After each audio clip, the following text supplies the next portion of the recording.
चार प्रकार के लोग कभी धोखा नहीं देते। मित्रों, हम इन चार प्रकार के लोगों पर पूरी तरह से आंख मूंद करके भी विश्वास कर सकते हैं। हमें जीवन में कभी धोखा नहीं मिल सकता। तो ये चार प्रकार के लोग कौन से हैं जिन पर हम आंखें मूंद कर भी विश्वास कर सकते हैं, यानी भरोसा कर सकते हैं। आज का वीडियो बहुत ही महत्वपूर्ण है, इसलिए वीडियो को पूरा देखें और चैनल को सब्सक्राइब अवश्य कर लें। मित्रों, एक बार भगवान शिव और पार्वती भ्रमण कर रहे थे तो माता पार्वती जो थीं भगवान शिव से कहने लगीं, प्रभु, मैं इस पृथ्वी लोक पर जिधर भी देखती हूँ मुझे तो विश्वासघाती लोग नज़र आते हैं। आखिर इंसान किस पर विश्वास करे, किन पर विश्वास नहीं करे, कुछ पता ही नहीं चलता। फिर तो माता पार्वती की बात सुनकर के भगवान शिव कहने लगे, पार्वती, चार प्रकार के लोगों पर आंख मूंद कर भी इंसान भरोसा कर सकता है। ऐसा इंसान जो इन चार प्रकार के लोगों पर विश्वास करता है उसे जीवन में कभी धोखा नहीं मिलता। फिर तो माता पार्वती कहने लगीं, प्रभु, फिर तो मैं अवश्य जानना चाहूँगी कि ये चार प्रकार के लोग कौन से हैं जिन पर आंखें मूंद कर भी विश्वास किया जा सकता है। तो भगवान शिव कहने लगे, ठीक है पार्वती, मैं तुम्हें एक छोटी सी कहानी सुनाता हूँ। पहले तुम इस कहानी को ठीक से सुनो, फिर तुम्हें अपने आप पता चल जाएगा कि वो चार प्रकार के लोग कौन से हैं जिन पर आंखें मूंद कर भी विश्वास किया जा सकता है। अब भगवान शिव कहते हैं, एक समय वाराणसी नगरी में धनेश्वर नाम का एक वैश्य रहता था। वह पूजा पाठ और ब्राह्मणों की सेवा करने में बहुत ही रुचि रखता था। उसका एक बेटा भी था। नगर के एक चौराहे पर उस सेठ की एक छोटी सी दुकान थी जिससे वह अपना जीवन यापन करता था, जिससे वो अपनी जीविका चलाता था। एक दिन दुकान में कहीं से एक सर्पिणी आ जाती है और छुप कर के उसी सेठ की दुकान में वो अंडा देती है और उस अंडे को छोड़ कर के फिर कहीं चली जाती है। भगवान शिव कहते हैं, पार्वती, वो सेठ जो था बहुत ही दयालु था। उसने जब उस सर्पिणी के अंडे को देखा तो उसे अपनी दुकान से हटाने की बजाय उसे बचाने के लिए, यानी अंडे को सुरक्षित करने के लिए उसने एक ऐसा उपाय सोचा और फिर उपाय सोचने के बाद में उस सर्पिणी के अंडे को उठा कर के एक सुरक्षित स्थान पर रख दिया, जिससे उस सर्पिणी के अंडे की रक्षा हो सके। अब कुछ ही दिन बीते थे कि अंडे को फोड़ कर के काले नाग का एक चमकीला सा बच्चा बाहर निकला। उस सर्प की माँ तो थी नहीं। फिर सेठ ने उस सर्प के बच्चे को पालने की पूरी जिम्मेदारी ले ली और वह हर दिन सांप को दूध पिलाता रहा। अब समय धीमे धीमे व्यतीत होने लगा और समय के साथ ही फिर जो सर्प का बच्चा था वो भी बड़ा हो गया और फिर वो उस सेठ से बहुत ही ज़्यादा हिल मिल गया। कभी उस सेठ के पैरों में लौटता था तो कभी पूरे घर में बिना डर के घूमता रहता था और वो सेठ जो था हमेशा उस सर्प की रक्षा करता था।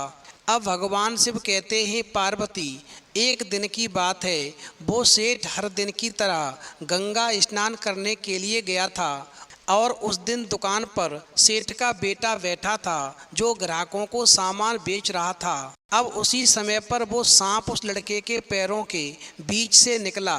सर्प विकसित होकर के बड़ा भयंकर स्वरूप का बन चुका था। सेठ के लड़के ने कभी भी वो सर्प अपनी दुकान में नहीं देखा था, इसलिए उस सेठ का लड़का सांप के अचानक आ जाने से बुरी तरह डर गया। उसने बिना कुछ सोचे विचारे पास रखा डंडा सर्प को दे मारा। डंडे की पूरी चोट सर्प को तो नहीं लगी, मगर थोड़ी सी चोट खा कर के वो सर्प उछल कर के उस सेठ के सिर पर जा कर के बैठ गया और सर्प क्रोधित होकर के बोला, अरे मूर्ख, तुम्हारे पिता ने ही मेरा पालन पोषण किया है। मैं तुम्हारे पिता की शरण में हूँ, इसलिए मैं तुम्हारा भी भला ही चाहता था, परंतु तुमने मुझे अकारण मारा है। अब मैं तुम्हें जीवित नहीं छोड़ूंगा। अब भगवान शिव कहते हैं, पार्वती, वो सर्प जो था उस सेठ के लड़के से इतनी बातें कर ही रहा था, तब तक वहाँ पर आसपास के लोग एकत्रित हो गए और ये देख और सुन कर के सभी दुखी होकर रोने लगे। उसी समय पर गंगा स्नान करके वो सेठ भी घर लौट आया और फिर जब उसने सर्प को अपने बेटे के सर पर बैठा हुआ देखा तो उस सेठ ने सर्प से कहा, तुम मेरे बेटे के सर पर फन फैलाए क्यों बैठे हो। तो सर्प ने एकदम से सेठ की बात सुनकर के बड़ी जोर से फुफकार भरी। तो सेठ एकदम से कहने लगा कि विद्वान सच कहते हैं कि मूर्ख मित्र के साथ में संबंध करना अपने हाथ से जलता हुआ अंगारा उठाने जैसा है। तुम प्राणियों में उस जाति के हो जिसके चरित्र में ही खोट बताई जाती है। अब तो सेठ की बात अनसुनी करके और वो सर्प कहने लगा, हे सेठ, तुम्हारे पुत्र ने मुझे निरपराधी मारा है, इसलिए तुम्हारे सामने ही मैं इसके प्राण लूँगा, जिससे ये उदाहरण बन जाए और आगे कोई भी व्यक्ति ऐसा काम नहीं करे। फिर तो सर्प की बात सुनकर के वो सेठ कहने लगा, हे सर्प, जो कोई उपकार भक्ति तथा स्नेह को भूलकर रास्ते से भटक जाए उस कृतघ्न को कौन रोक सकता है। पर अब इतनी कृपा करो, तुम इस बालक को थोड़ी देर के लिए छोड़ दो। मैं अपने पुत्र के हाथों ब्राह्मणों को भोजन कराकर अपना संस्कार कर्म अपने ही हाथ से कर लूं, क्योंकि मेरे बेटे के मरने के बाद में मेरा कोई पुत्र नहीं रहेगा जो मेरे मरने के बाद में मेरा क्रियाकर्म कर सके।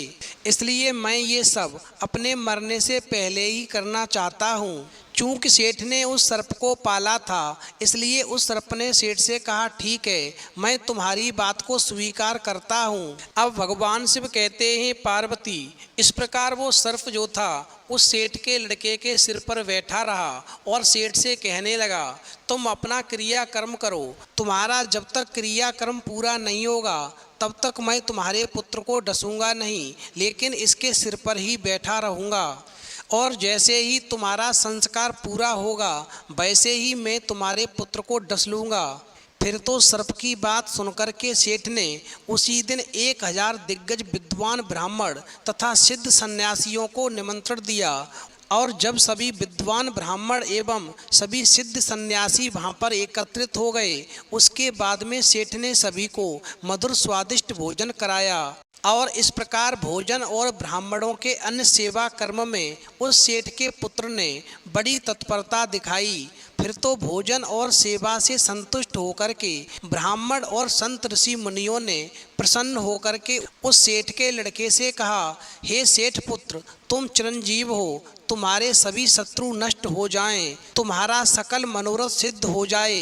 तुमने और तुम्हारे पिताजी ने हमारी बहुत सेवा की है और हम सभी को बहुत ही स्वादिष्ट भोजन कराए हैं।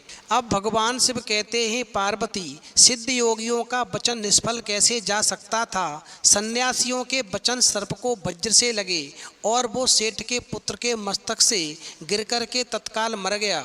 अब ब्राह्मण और सन्यासियों की वाणी के द्वारा जो वचन निकले उसकी वजह से उस सर्प की मृत्यु हो गई, मगर सर्प को मरा देख कर के वो सेठ बड़ा ही दुखी हुआ और सोचने लगा कि मैंने इस सांप को अपने बेटे की तरह पाला था, आज मैं ही इसकी मौत का कारण बना, ये तो बहुत ही बुरा हुआ।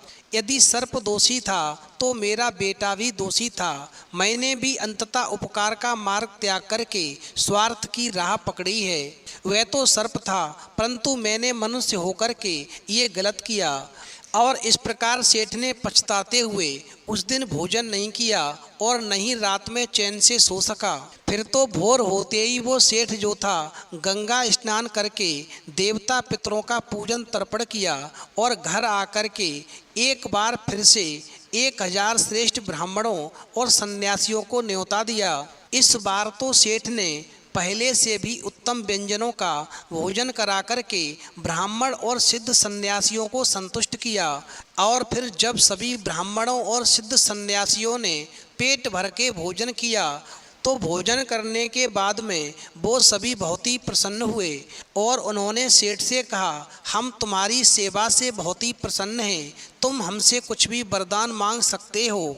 फिर इस प्रकार ब्राह्मणों और सिद्ध सन्यासियों की बात को सुनकर के उस सेठ ने कहा, हे विप्रवर, आपको यदि मुझे वर देना है तो मुझे केवल ये वरदान दे दो कि ये मरा हुआ सर्प फिर से जीवित हो जाए, क्योंकि मैंने इसे अपने बच्चे की तरह पाला है।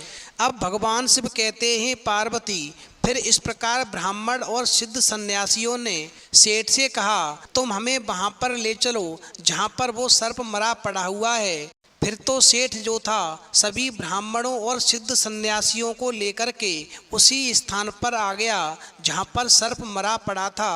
फिर जैसे ही ब्राह्मणों और सिद्ध सन्यासियों ने मंत्र पढ़ कर के जल सर्प के ऊपर छिड़का तो जल के शीतल छींटे पड़ते ही वो सर्प एकदम से जीवित हो गया। फिर तो ये नज़ारा देख कर के वो सेठ बहुत ही प्रसन्न हुआ और जो सर्प जो था वो एकदम से अपने मालिक यानी सेठ के चरणों में नतमस्तक हो गया। फिर तो वहाँ पर खड़े ब्राह्मणों और सिद्ध सन्यासियों को देख कर के सर्प कहने लगा, विप्रवर, हम ये जानना चाहते हैं कि इस संसार में किस पर भरोसा किया जाए और किस पर भरोसा नहीं किया जाए। इस संसार में कौन लोग विश्वास के काबिल होते हैं और कौन लोग विश्वास के काबिल नहीं होते हैं।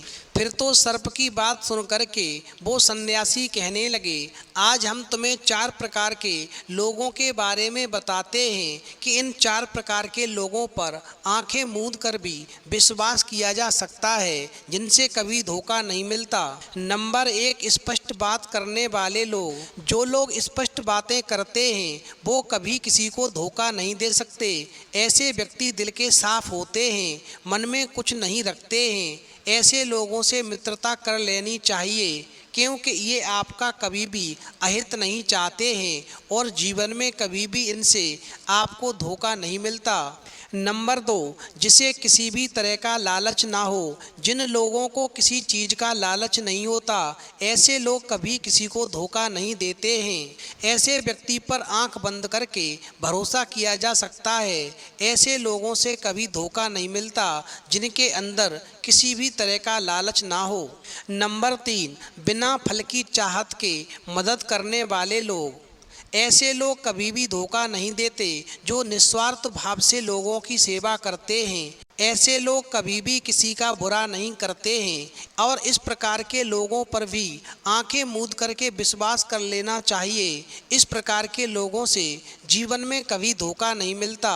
नंबर 4, दूसरों की बातों से कम मतलब रखने वाले लोग। ऐसे व्यक्ति जिन पर दुनिया की चकाचौंध का असर नहीं पड़ता है, ऐसे लोगों पर विश्वास किया जा सकता है क्योंकि ऐसे लोग साधारण जीवन जीते हैं। उन्हें दूसरों की बातों से ज़्यादा मतलब होता ही नहीं। जो व्यक्ति अपने तक सीमित हो वो कभी दूसरों को धोखा देने की सोच भी नहीं सकता है। अतः ऐसे लोगों पर आंखें मूंद करके विश्वास कर लेना चाहिए जो दूसरों की बातों से कम मतलब रखते हों। अब भगवान शिव कहते हैं, पार्वती, इस प्रकार सर्प को 4 बातें बता करके और वो ब्राह्मण और सिद्ध सन्यासी जो थे वहाँ से चले जाते हैं। फिर तो माता पार्वती कहती हैं, प्रभु आपने बहुत ही अच्छी कहानी सुनाई। आज की कहानी सुनकर के मेरा मन तृप्त हो गया। वास्तव में आज का इंसान यदि इन 4 प्रकार के लोगों पर विश्वास कर लेता है तो उसे जीवन में कभी धोखा नहीं मिलता। वो व्यक्ति जीवन में कभी धोखा नहीं खाता है। तो मित्रों, आज की कहानी से यदि आपको कुछ नया ज्ञान प्राप्त हुआ हो तो आप कमेंट बॉक्स में लिख करके अवश्य बताएं और हमारे चैनल को सब्सक्राइब अवश्य करें।